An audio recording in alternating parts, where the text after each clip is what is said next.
Oui, Gilbert. Oui. Donc, on va y aller avec la première question. Comment voyez-vous le rôle consultatif du Conseil des jeunes Piekwagamilinots? Ouais. Dans le cadre de mon dernier mandat comme chef, nous avons implanté 2 conseils consultatifs, Conseil des aînés et Conseil des femmes.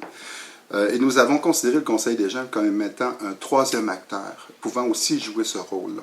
Ma vision, c'est de voir impliquer les jeunes, les aînés, les femmes, dans le processus décisionnel législatif de la communauté.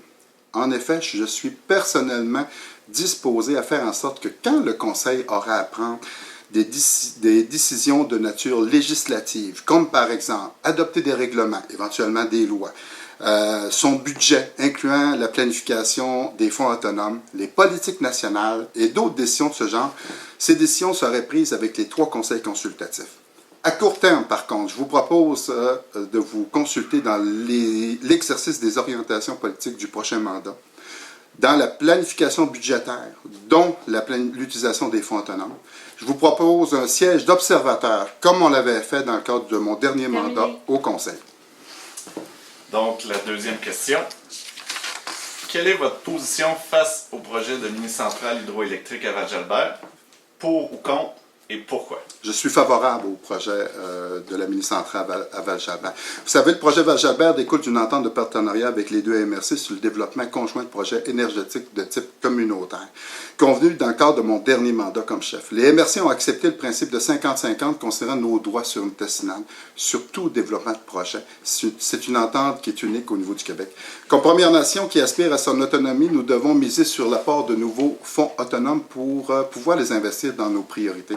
Maintenant, il est important que ces développements répondent aux paramètres de développement durable que nous nous sommes donnés.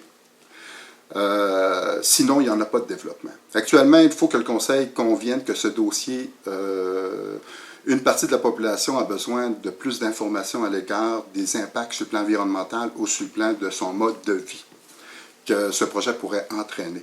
Personnellement, je suis rassuré et je suis convaincu que ce projet correspond aux critères de développement durable et qu'on peut l'on peut le mener à terme.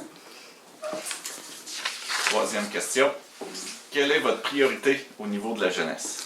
Lors de mes mandats comme chef, mes décisions ont toujours été prises, je vous dirais, en tenant compte des jeunes, de leurs besoins. Je pense ici notamment à quelques grandes décisions. À la création du Fonds pour les générations futures que nous avons créé dans la structure de gestion de fonds autonomes. On a réservé un montant qui va éventuellement devenir appréciable et la prochaine génération aura le pouvoir de l'utiliser à ses fins. À la place de nos jeunes dans le processus décisionnel du Conseil, à notre stratégie à l'égard du programme de développement où nous avons privilégié les jeunes dans les projets de construction résidentielle, par exemple. Pour le futur, nous devons continuer d'investir dans la formation, dans la transmission culturelle, dans l'occupation du territoire, particulièrement dans l'économie afin de créer des opportunités de l'emploi pour ces jeunes parents, ces jeunes familles. Nous devons aussi livrer une grosse bataille sans merci à la pauvreté car elle affecte de plein fouet plusieurs d'entre vous. Pour la 4e question, quel est l'animal qui vous représente le plus et pourquoi? Comme chef des Piekwagamilinots, je vous dirais qu'à ce moment-ci, c'est l'outarde. Pourquoi l'outarde? C'est pas compliqué. C'est parce que c'est un animal pour qui la famille est importante, pour qui la communauté, c'est fondamental pour leur survie. C'est un animal qui a une visée commune et qui est partagée par tout le monde également.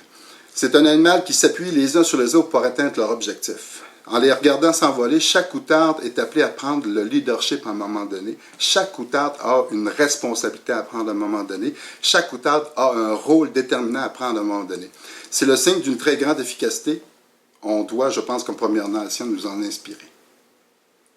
Parfait, donc on serait rendu à la minute du sujet libre à partir de maintenant.